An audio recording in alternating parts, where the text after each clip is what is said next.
दोस्तों नमस्कार। पेशे खिदमत है एक बहुत ही बेहतरीन कहानी। कहानी का शीर्षक है कौवा और सांप की कहानी। नगर के पास बरगद के पेड़ पर एक घोंसला था जिसमें वर्षों से कौवा और कौवी का एक जोड़ा रहा करता था। दोनों वहां सुखमय जीवन व्यतीत कर रहे थे। दिन भर भोजन की तलाश में वे बाहर रहते और शाम ढलने पर घोंसले में लौटकर आराम करते। एक दिन एक काला सांप भटकते हुए उस बरगद के पेड़ के पास आ गया। पेड़ के तने में एक बड़ा सा खोल देख वो वहीं निवास करने लगा। कौवा कौवी इस बात से अनजान थे। उनकी दिनचर्या यूं ही चलती रहती। मौसम आने पर कौवी ने अंडे दिए। कौवा और कौवी दोनों बड़े प्रसन्न थे और अपने नन्हे बच्चों के अंडे से बाहर निकलने की प्रतीक्षा कर रहे थे।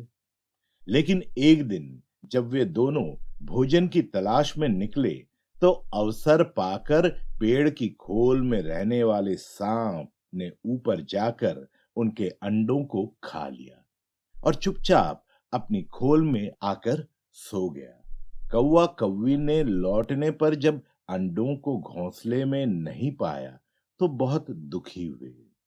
उसके बाद से जब भी कौवी अंडे देती, सांप उन्हें खाकर अपनी भूख मिटा लेता। कौवा कौवी रोते रह जाते। मौसम आने पर कौवी ने फिर से अंडे दिए, लेकिन इस बार वे सतर्क थे। वे जानना चाहते थे कि आखिर उनके अंडे कहाँ गायब हो जाते हैं। योजनानुसार एक दिन वे रोज की तरह घोंसले से बाहर निकले और दूर जाकर पेड़ के पास छुपकर अपने घोंसले की निगरानी करने लगे। कौवा कौवी को बाहर गया देख काला सांप पेड़ की खोल से निकला और घोंसले में जाकर अंडों को खा गया। आंखों के सामने अपने बच्चों को मरते देख कौवा कौवी तड़प कर रह गए। वे सांप का सामना नहीं कर सकते थे।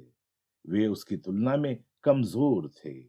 इसलिए उन्होंने अपने वर्षों पुराने निवास को छोड़कर अन्यत्र जाने का निर्णय किया। जाने के पूर्व वे अपने मित्र गीदड़ से अंतिम बार भेंट करने पहुंचे।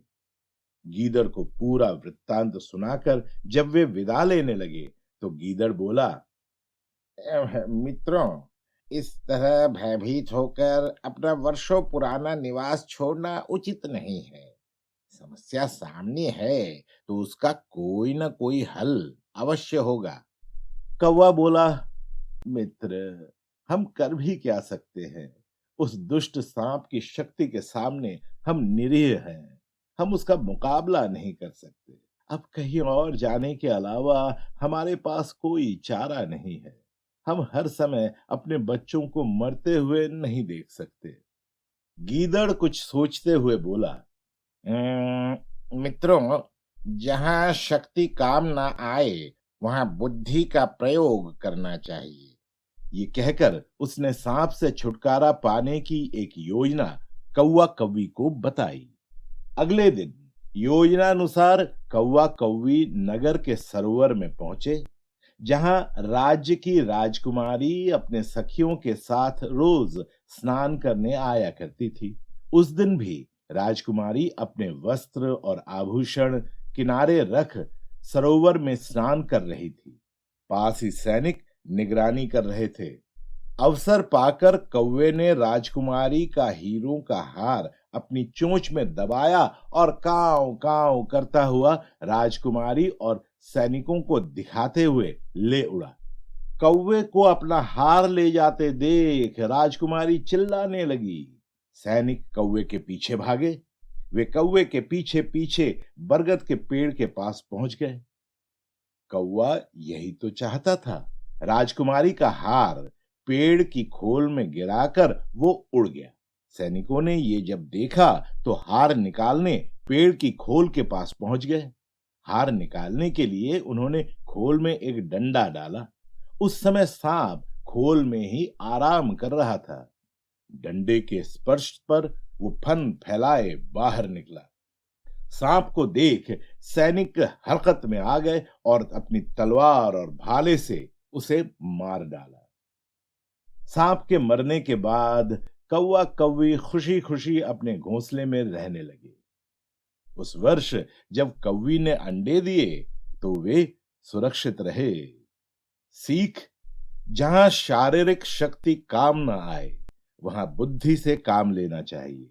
बुद्धि से बड़ा काम किया जा सकता है और किसी भी संकट का हल निकाला जा सकता है।